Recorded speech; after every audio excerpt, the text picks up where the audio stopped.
Chapter 13. Through the Waiting Hordes. The next morning the boy woke to find Bartram sitting across from him.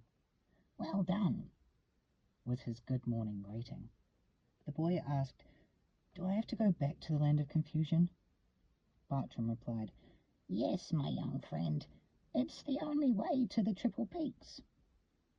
So, once again, the boy thanked the little people for their hospitality, bid farewell, and, along with the fox, climbed up on Regal's back. As they flew off, the boy remarked, "You know, Regal, those lie people and anger people scare me." "Ah, but you have power," said Regal. "Power to make good decisions. And you have made excellent decisions recently." They rose high into the air and remained there for only a brief time before Regal started down toward land. It was as though he zeroed in on a bullseye surrounded by rings of creatures thousands of yards in diameter. Regal surged down toward the bullseye and then did a very cool thing. He froze over the very spot he'd rescued them from and stayed motionless as they slid down.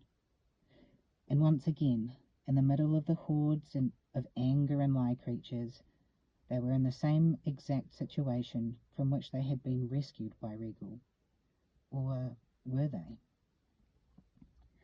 They were completely encircled, and again the boy felt the fear that had been so common in his past. The boy shivered, and the fox shivered, and the boy said to himself, "Okay, if I must, I must."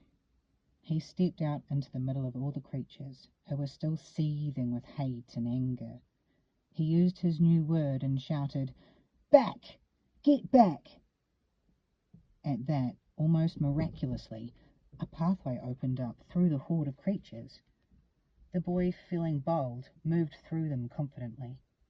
He didn't make one cocky remark like he had done before, but he moved boldly with his arms extended as the creatures reluctantly receded. As he moved through the crowds of creatures, the fox murmured, "You're doing great." They emerged from the steaming crowd of creatures and began to trot away. No creatures followed. For the longest time the boy could still hear the thundering roar of the anger and lies behind him. The roar began to get to him, and he let his fear creep back into his heart. Even though he had just triumphed over them, he gave in to his fear and ran. He ran through a meadow and was at the edge of it before he realized the creatures were really not after him. The fox, who had followed behind, said, "You are entering another section of the land of confusion. Fear not." The boy fixed his gaze on the Triple Peaks and said to himself, "Courage."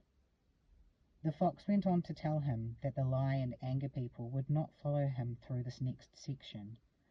This greatly relieved the boy, yet he knew that they had not seen the last of them. Meanwhile, Dark Sunshine was back at Felicia's castle. "Things are getting much worse," she whined. "Much, much worse than they were before." "My lady, he's been to I can't say it." "Say it, fool!" screamed Felicia. "Say it!" He's been to Splendora." Felicia went into a frenzy, foaming at the mouth and stomping back and forth. My mistress, there's more I must tell you." "Tell me and be gone," hissed Felicia. I saw the traveller. He's back." With that, Felicia screamed a horrible scream and rushed out of the chamber, babbling to herself. She hated the traveller.